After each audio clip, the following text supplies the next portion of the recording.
This is the complete tutorial on the teacher's new go-to for review website called Blooket. Blooket is a website that allows teachers to have their students review their content by playing several different games, whether it's on their own for homework or whether it's as a complete class. As I made this video, I realized there is a lot more to Blooket than I thought. So this is a long video, but you can use the chapters in the timeline, or you can use the timestamps in the description in order to jump to the part that you really want to watch. So without further ado, here is Blooket.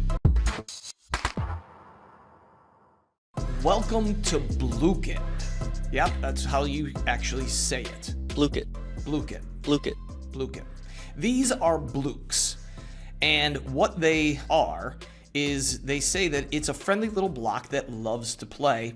These blooks represent players. Blooket is the newest online gaming platform that's going to help your students review questions and actually have a blast. So I think there was 4 main things that I wrote down that I really liked when going through and playing with Blooket. Blooket. It's free, it's multifunctional, it's formative. That's like the biggest buzzword, right? And it's fun. And it's fun for all age ranges. There are a lot of different games that you can put out there, and you'll be good in elementary all the way up through high school. On Blooket's homepage, you can see that the 3 things that they really tried to do with this service is to motivate students, teach effortlessly, and then be able to customize. And what's cool is you'll see with the games is that there's a lot of strategy that's involved on the student end in order to win the game. And there's also some games that I really like where you don't have to be the smartest kid in the room or the fastest kid in the room in order to win the actual game. So let's get into the basics here of Blooket. Blooket. When you sign up for an account, most of us can sign up with Google, but you can sign up with email as well. It's going to ask in your initial setup that you're at least 13 years old, and it's going to ask for a username. You'll get an email confirming your sign up to Blooket, and then you're going to identify yourself if you're a teacher or a student. Now, the good part is only teachers have to sign up for an account. And once teachers sign up for an account, then all of their students will be able to play using a game code. This is good because it satisfies at Law 2D. The only downside of students using the code is that they're not going to be able to keep track of their progress. That's going to go away, obviously, because they're not logged in. So anything that they upgrade or buy won't stay, but they're still able to play the games. So it has a welcome tour, and once you finish reading that, you'll see that you have 2 toolbars inside of Blooket. You've got news, your sets, favorites, homework, and history on the left-hand side. And then up top, you have a bunch of icons. One of them is play. This takes you directly to the join a game screen. This is where I would copy and paste this link into my LMS, Google Classroom, and then also put the game ID into that assignment as well. Next is discover in the top. It's second in line here at the top. And this is where you can search for sets. So like a lot of different online games or products, teachers and creators are the ones that are going to drive a lot of what's seen. You can make your own sets, which is great. They can be private or they could be public like these are. What's great is that there are so many already created. So anything that you search for could come up. So you can see I just typed in a simple word like division, and there are a ton that come up. You can see how many times it's been played, how many questions are inside of the set. This one has 104, this one has 30. You can see some of them have some sort of tile picture that's associated with it. So if you're not necessarily wanting to create a set to start off to see if you want to use Blooket, definitely go to the Discover page and find something that's going to work for you and your kids. I suggest doing something simple and fun, kind of like the logos. I'll show that in just a bit, just to get your kids warmed up and understand how the game works. There is a dashboard for teachers. Right now, I don't have any sets created, so my dashboard is blank. I'll log in with a different account here to show you what it looks like on the teacher and as a player as well. Okay, I switched over to my wife's account. She's an ELA teacher, and she was the one that actually brought this game to me. So here's her dashboard. She's played a couple different games with her students, and you can see that there's been 381 plays on one, 107 plays on the other. If I click on one of these sets, I'm able to see exactly how the questions are set up. So you can see that each one of these questions, it looks like, has about a 20-second time limit. This one has 15. The answers are in a random order. And if I need to see the answers, I can click this drop-down menu. Some of them have 2, some of them have 4. But it gives the kids a certain time limit for each of these questions. You can see that you have some options here. One of them is make it a favorite. Very smart of Blooket to do this. Very similar to making a web link a favorite inside of Chrome. Just click the star. You could report it if there's something that's not correct. Duplicate's only going to be beneficial to you if you have the paid version. If I click it, it's going to ask for that upgrade.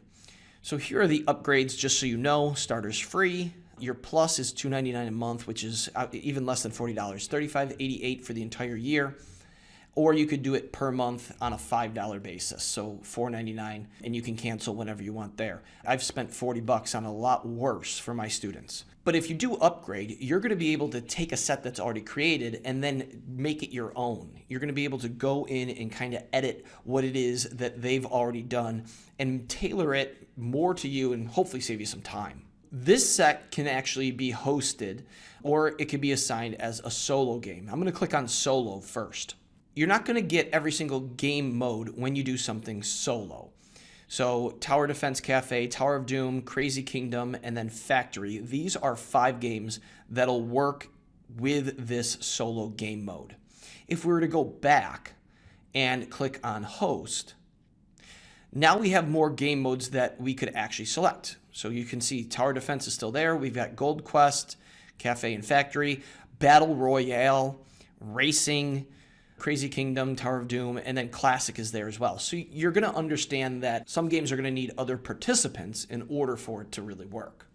I'm going to go through each one of these games individually and show you how it works on the teacher end and also the student end. Let's get into the fun. Let's play this thing, and then I can go over the rest of our toolbar up top here. So I'm going to make it simple for myself. I'm going to play the Name That Logo set. So if you're thinking about assigning something as a solo game, there's only, as I showed you, a couple of them that will work. Solo goes along with what they call homework. And I can show you each of the games and the description that goes with each of them if I click on host. So let me show you the difference between solo and host. So you'll see we have 1, 2, 3, 4, 5, 6, 7, 8, 9 different games that we can choose from. And each one comes with its own description. So Tower Defense is more of a strategy and accuracy game. You can have up to 60 players on the free version, 1,000 for the plus version, plus you can assign it as homework. And then you're going to want at least 2 or more players. That's what the suggestion is. You can assign it for homework, which is that solo version, but you can also host it as well. So if you're playing as a class all at once. So I'm going to click on homework just because I'm by myself right now. When I click on it, you can see it says assign now. It gives you the date and time. You can change days, hours, minutes, and that'll change obviously the time that it is up and running for you. And then you can see the round goal. How many rounds do you want your students to be able to play? So let me play a couple rounds here, and I'm going to go down to about, let's do 3. And assign. Here is your link. Obviously, you can click it. It is copied. You can put it in your LMS, and they're able to play it. So you're going to be able to see on the teacher dashboard how many players are playing, how many they get correct, how many they get incorrect as they play. So let me go and log in as a player. Okay. Here's my new game, and what's cool about this tower defense here and these games, it looks like, is that you can save a slot. I've been playing around with it, so you can see I have one that's up to round 6, but I have 2 other empty slots, so I'm going to start my new game here. And I'm going to click on the Sunny Meadow that we're doing. I don't want a tutorial because, well, that's what I'm here for. So our goal is for this homework is to survive for 3 rounds. And so in order to start, this is just like castle defense, where we want to make sure that we don't allow the objects to get from the beginning of the road to the end. We want to make sure that we kind of blow them up before they get there. And our blooks are going to help us do that. So I'm going to click on Get Questions, and this is going to earn me coins or money that's up here in the top right. You can see I have 0. So I've got to answer questions. And of course, these are just logos. You're going to have your content be here. Okay, so I'm going to try to get these right. And now I have $4, coins, whatever you have here, and you have some blooks that are available. And on the left-hand side, you'll see that there's some strategy that has to be played by the students. That each one of them have a certain damage amount that they apply. They have a certain amount of attack time, so they're not just going to keep shooting at them. And they have a certain range. And it gives a little bit of a description as well. So you can see the owl is a long range, but it takes a long time, 4 seconds it looks like. The laser chick is a damage of only 1, and it's a small range, but it's going at 1.3 seconds. So it's pretty quick. So I'm going to find one that works for me that I kind of like here. I'll try the archer elf. Actually, I'm going to go with the dragon. And the dragon takes up all 4 of my coins. And so I've got to find a strategic place here to put it. Okay. I'm going to hit play to go to the next round, and I'm going to see if my dragon takes care of business.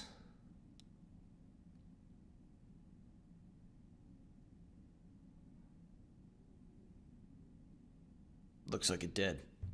I could also speed it up. If you didn't see it, I'll show you in round 2 here.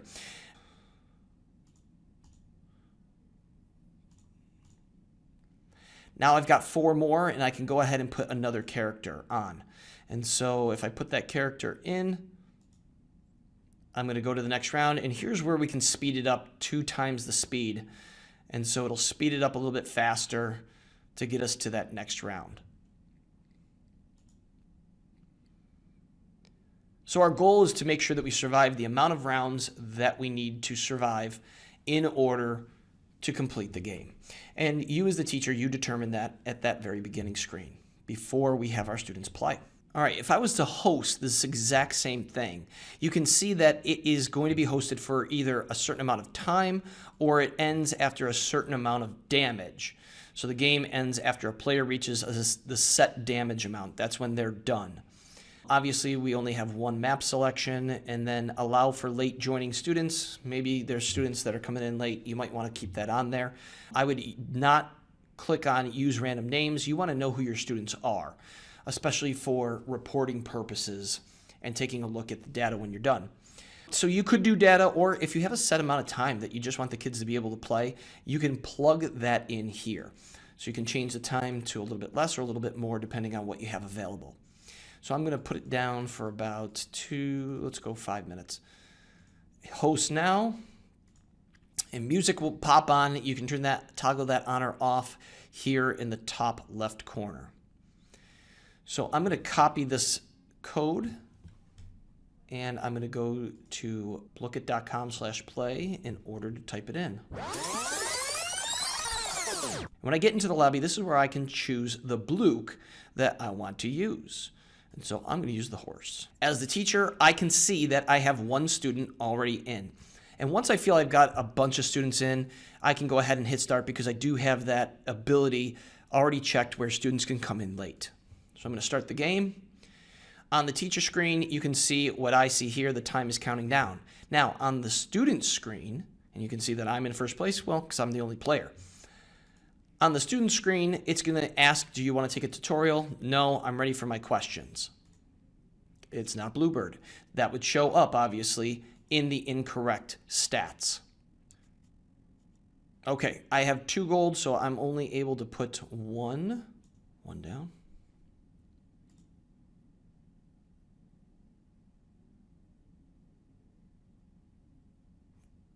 And the chick took care of business. So now I have 4. I'm able to go ahead and place that guy.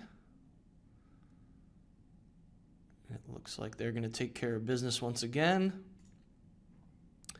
So on the teacher end, you can start to see where your students are at. And you can see that I've gained 20 stars since I've started this, and we have just about a minute and a half gone by. So your students will move up and down as they play the game. So once the time runs out, obviously the amount of stars that students have accumulated, that's going to determine who is first, second, third, and so on. You do have the opportunity to end it now. So if you just had too much time and you ran into a place where you have to end it, you can go to this button in the top right and end it now as the teacher. So I'm going to click that, and it's going to come up with our final standings. And there you go. You can see that I afflicted 20 damage, and that gained me first place. So right here, I can view the report.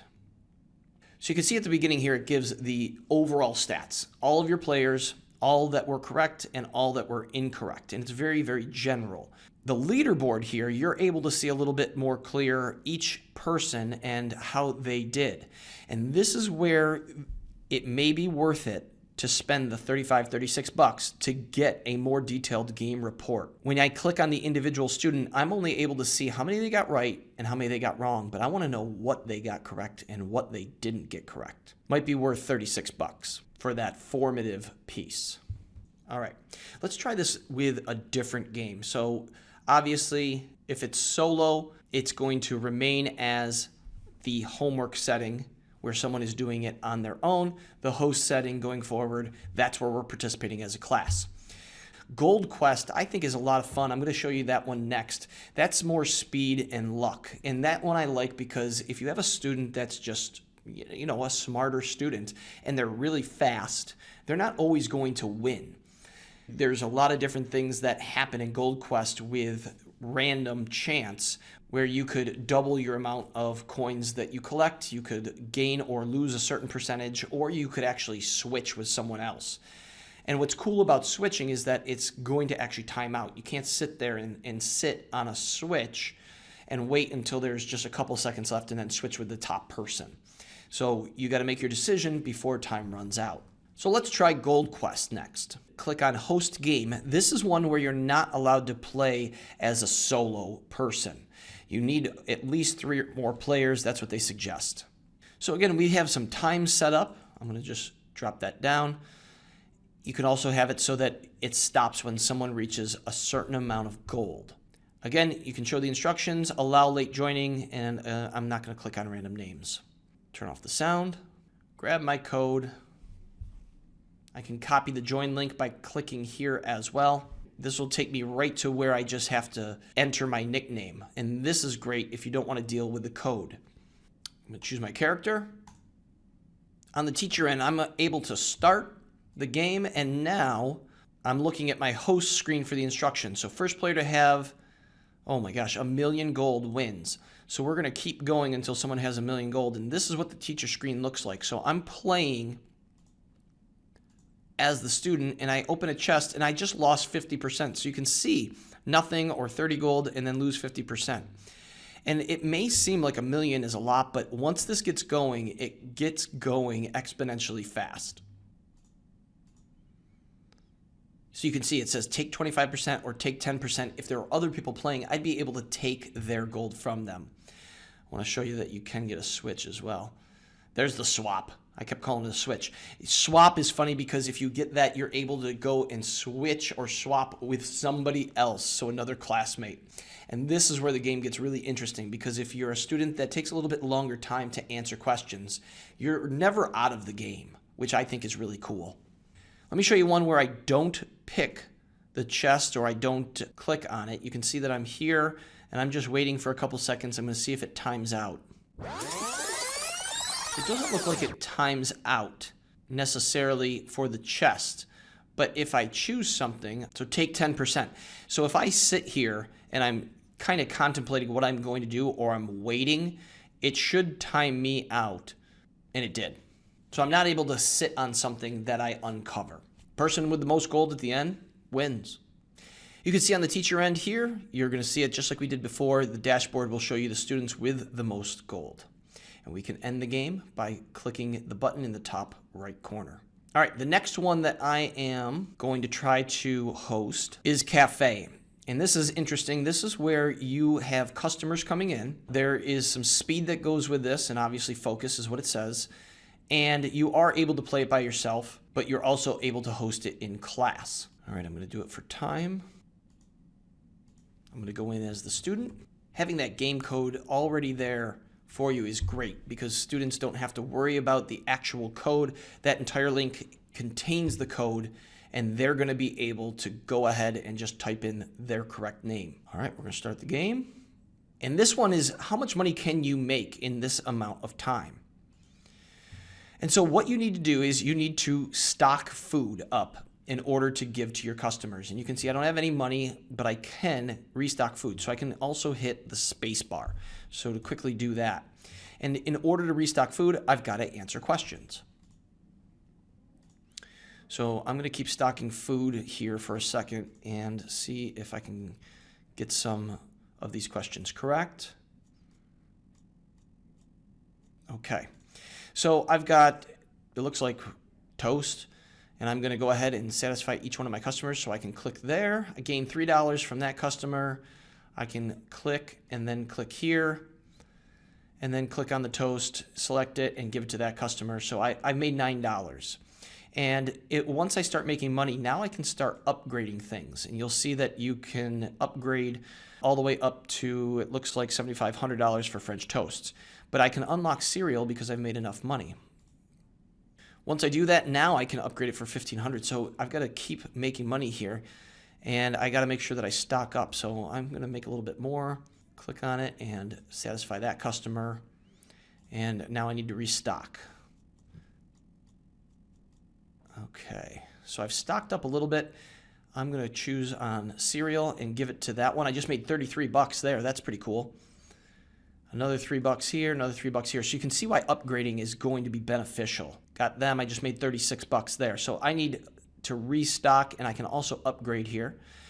And so I've got a combo breakfast, a yogurt, and we need to go back and restock. And so really the goal here is just to make as much money as you can with the time that you have. So on the teacher end, what do you see? You're going to be able to see the different upgrades that students are doing, and you're going to be able to see how much money each one of your students has at every point of the game.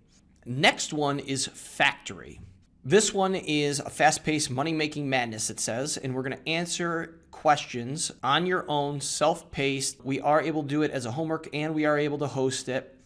And this is speed and strategy. So again, you could pick time, or you could do it for cash. I'm going to hit copy the join link. So again, this is the link that contains the code. So as a student, I'm able just to put in my name. We're starting the game for students.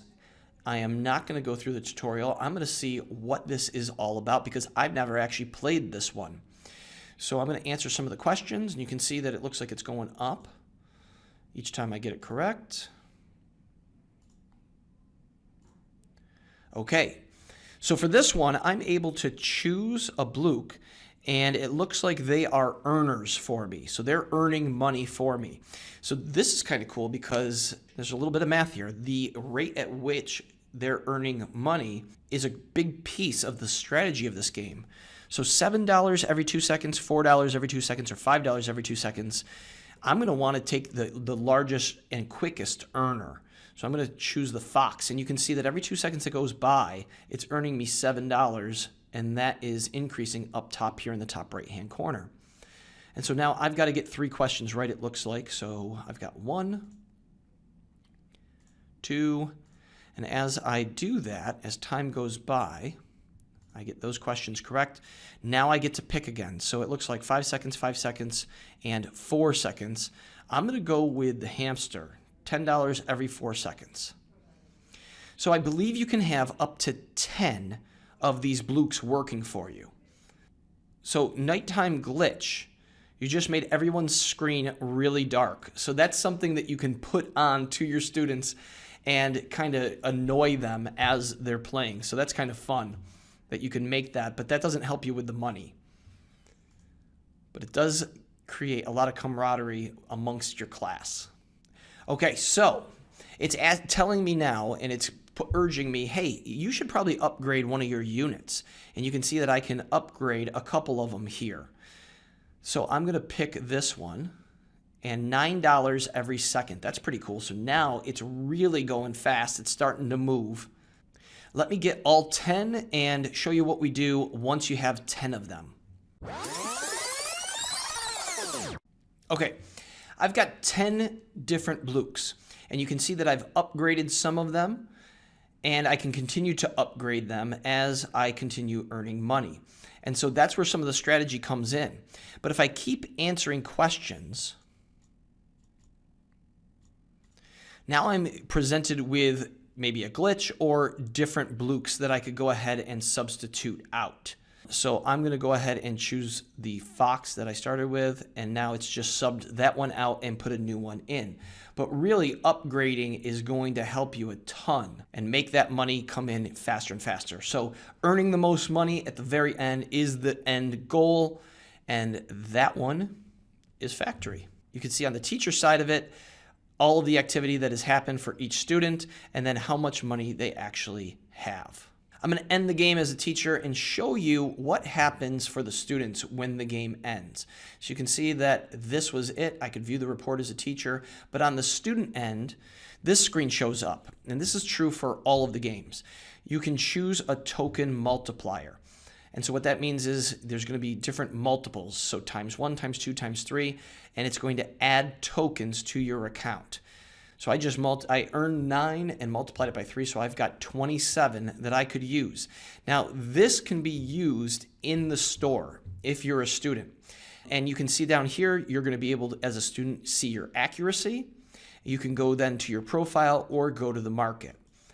So I'm going to go to the market quickly. This is only if students are logged in. They're able to go ahead and actually buy new Blooks. So you can see that there's Space, Breakfast, Medieval, and Wonderland, and I've got $193. I want to buy one from the Space box. And this will save, I'm going to click on it, this will save if I'm logged in as a student. So I just earned the Planet Blook, which is a rare one, obviously. And I could go ahead and continue to buy things if I wanted them. Let's host a different one. So we've gone through 4 out of the 9. Racing, I'm not going to actually do. Racing is pretty straightforward. It is speed and accuracy. So you're going to put all your kids in the class. They're going to answer questions. First one to the finish line wins. Classic, same thing. Answer the questions and see what you get correct. You're going to earn points to get to the top of the leaderboard. It says, again, another speed and accuracy one. So similar to the race. Each of them, you have to host those games. Those are ones that have to be done in class. They're not able to be done individually for students. So the 3 that I'm going to end with is Battle Royale, where you're able to host it, Crazy Kingdom, which is only homework or only individually played, and then Tower of Doom, which is also only individually played. So let's start the second half here with Battle Royale. They say this one is speed and accuracy. So you can see in this game, it's a little bit different. It's not a dollar amount really per se. You can do it solo, so everyone competes for themselves, or you could do it as teams. And this is going to randomize your teams to compete together, 4 or more players, it looks like. We can check that instructions will be shown at the beginning if they haven't played this before, and then starting energy for each team. So I'm going to keep it in the middle. I'm going to play it as a solo because I don't have anyone else that I'm playing with. So click on Host Now, turn off the music, copy the link, open a new window, and I'm putting it in so that I can start as a student. All right, I'm going to choose my horse, and it looks like I need more than one player in order to play this game. So I'm going to log myself in as a couple different people here. And now on the teacher end, you can see that now I can start it. You can see this line go over the name. This is, you can kick someone out if you need to. So if you click on the person's name, it'll cross them out and it'll actually take them out of the room. All right, so I'm going to click on Start. And so the teacher screen, every student needs to watch this because the first step is they're going to match up 2 people together. The second step is you're going to answer questions correctly. Answer quickly to beat your opponent. So speed comes into this game. And then step 3 is the showdown, where you want to answer more questions correctly to keep your energy. Step 4 is survival. The last player with energy remaining will end up being the winner. It's starting with the next question. And so as a player, I've got to choose what it is. It was sent. Both responses on the teacher end were correct. We were both correct. Oh, Mason got defeated because I was faster than the other player. So you can kind of start to see how this is going to work. It's a survival game. So Battle Royale is an interesting one. I'm curious what that looks like in the classroom with students. If you get a chance to try it out, let me know in the comments below whether you like it or not and whether the students like it. Two left that I want to go through. One is Crazy Kingdom. This is only assigned as homework, so it has to be done individually, and so does Tower of Doom. So we're going to end with two that are good to do as individuals. Both of them are strategy and accuracy games. So Crazy Kingdom, I'm going to set my time as right now. Grab the link, and let's see what it looks like as I play it as a student. So it does have a leaderboard. We're going to start the game. Let's go through the tutorial really quick. Your goal is to keep your kingdom running as long as possible. To do this, you'll have to manage 4 resources. If any of these reach 0, your game is over. This is the number of materials in your kingdom, the number of people, how happy they are, and the amount of gold in your kingdom.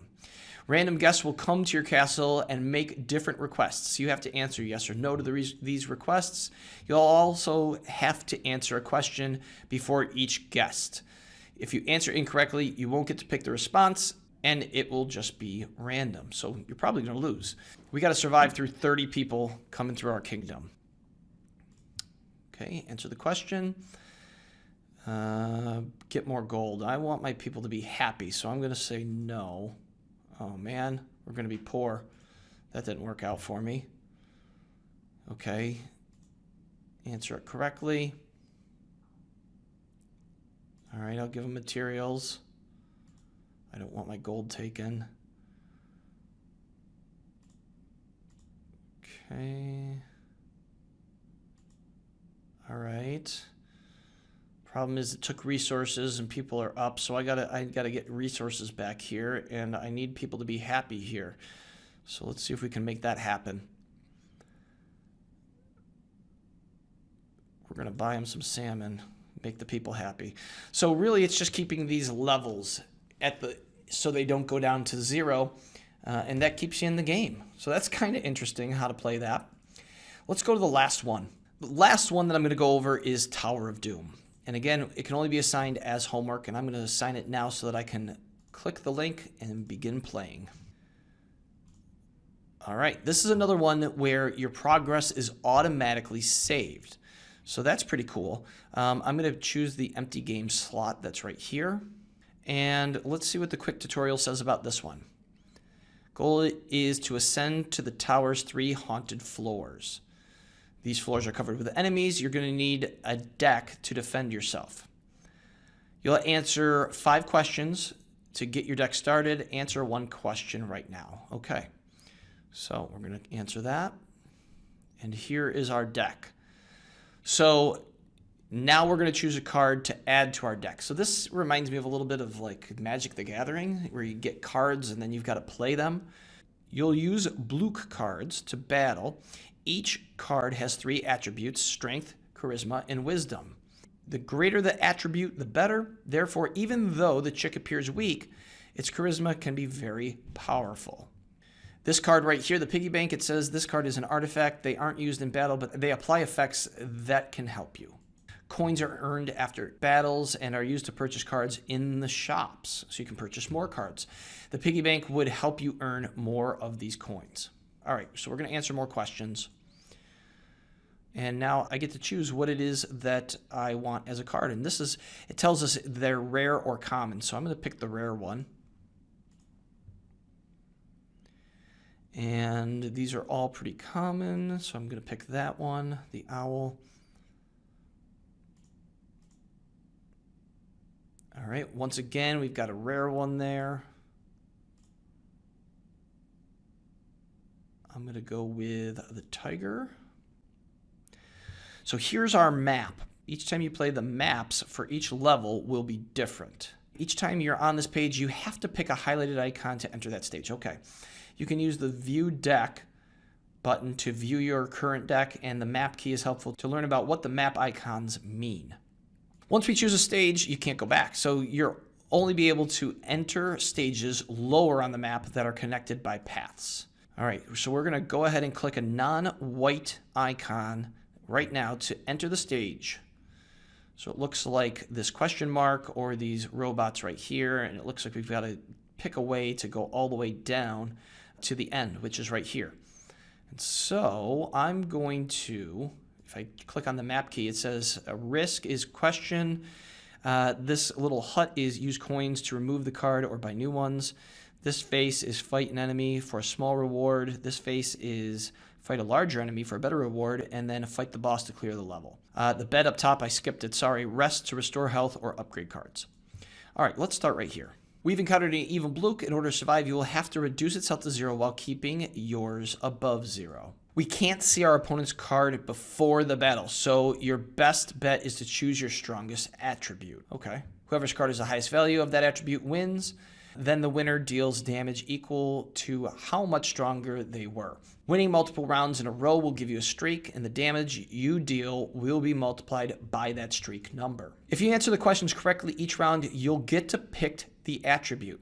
Answering incorrectly means the opponent gets to choose the attribute. Oh, all right, that's interesting. So let's assume the first question correctly. Now go ahead and click the attribute bar on your card. So I'm going to pick Wisdom because that's my best. And so I won. And you can see that my opponent just lost some energy there. Let's see if we can play. I answered the question correct, and I'm going to pick my strongest attribute. Ooh, took him right out, and we won. So we get to choose a card. All right, so I'm going to add the Panther to my deck, and we get to move on, it looks like, to the next place. And so the next place on my map is that red skull. So now I have to answer a question, and I get to choose the card. So this is nice. Answering the questions helps me choose the attribute. All right, this one's a stronger player, obviously. Next one in my deck. Nice. So answering questions correctly is going to help us keep control and be able to pick the attribute in order to try to beat our opponent. So getting your way all the way down the map, that's going to help and hopefully keep students engaged enough to get them through your deck of questions. Seems like you're going to need quite a few questions for this if you don't want them to repeat, but definitely any sort of vocabulary or facts that you want students to know. This is going to be a great game platform for your questions that students play and will want to play individually. Okay, back as a teacher, to finish this up, you're going to see that at the top, we can create a set. To create a set, you can give it a cover image, which I would recommend. It helps keep things in order, and if you're going to make it public, maybe people will like it and play yours. You're going to give it a title and a description. For every set that you create, you can make it public or private, so it's only playable for you. If you want to share with other teachers, especially teachers that you collaborate with, you have to make it public for them. And then, do you want to start from scratch, or it does have an option to import from Quizlet. So if you're a Quizlet user, this is a way to take what you've already created or already have in Quizlet and bring it in really quickly and give it a new face, some new games, and some new life. So I think that is a very smart move on Blooket's end, is to partner with Quizlet so that teachers are able to use what they've already created. Once you are set, you can go ahead and click on Create Your Set. And it won't let you create it unless you have a title. This is where we can add questions. So your text goes here and your answers down below. You are able to drag and drop an image right here into Blooket. Now, can you cut and paste? That's a great question. I don't know. Let's try it out. So it doesn't look like I'm able just to use my snipping tool, copy it, and paste it, but it does say upload by URL. So what I love to do is anytime I use my snipping tool and I got to upload by URL, I go to remove.bg. So this is kind of a piece of the video within the video, and just paste the picture and I don't want to remove the background. I want the original. Now, what's awesome about this is that I can right click on this and I can copy the image address. Because I put it into remove.bg, it has its own web address. So the picture itself has its own address. So I'm able to go here and just paste the address in, and now the picture is uploaded. It's a quick way of getting questions into your Blooket without having to download them, find them, and then upload that picture into the actual set. You're able just to grab that link, paste it, and then put your answers. Once you put your answers in, you obviously have to choose which one is correct. Here's where you can choose time limit. If you want a time limit on the question, and it is in seconds, you can also hit this checkbox to randomize the answers. So I always would randomize the answers just so kids wouldn't look over each other's shoulders or try to remember where an answer is actually placed. This, let's see if it can go up, how far it can go up. So it looks like 9.99 might be the time max. If I edit this one more time, it went to 1,000, and that's too much. If I go to 9.99, it'll save. So there you go. The max amount of seconds that you can make a question before it times out is 999 seconds. Once you get enough questions in your set, you can save your set by clicking here. And then obviously we can edit the information. Right now it is public. I'm going to go back and make that private just so I save it, and then save my set information. And now that is there amongst my other sets. If I need to get to my sets, on the left toolbar you can see news, and just click on my sets there. Anything that's a favorite that I really like would show up under here. So again, that star if I find things that I like. Anything that I assign for homework will show up here, and all the history of everything that I've done with my class and with my students will show up in history. So that's kind of a cool feature as well. Going back up top to the right of where it says create is where it says stats. And this is where, if you're a player, it's going to tell you what your stats are. This is cool if you are a student and you want to see everything that you've done. And this is true across all of your different subjects. So all of the games that you play, people might think that it might get a little bit old, and that tends to be the case. But if you're logging in as a student, it's going to keep track of everything that you've done. Correct answers, games played, tokens, upgrades, so all of the different games that we just went through. And it's also going to tell you how you've done in your last 10 games. It's kind of fun. It's going to tell you what Blooks you've used and which ones you really like. Obviously, you've used the most. And then up top here, you can manage your Blooks, and you can unlock new Blooks by clicking here. So this is all the student end. You can see I unlocked this planet that's right here. Any of these common ones, it says it cannot be sold. This one right here, some of these that we've already purchased, you can go back, and if you need money for whatever reason, this will allow you to sell it back. So that's a cool feature as a student as well. And that is it. That is Blooket. Blooket. I think that it's going to be a game changer for a lot of classrooms, and I think that students are going to get re-energized with learning online and the different content that you're going to be able to now partner with different games to keep students wanting to learn and play.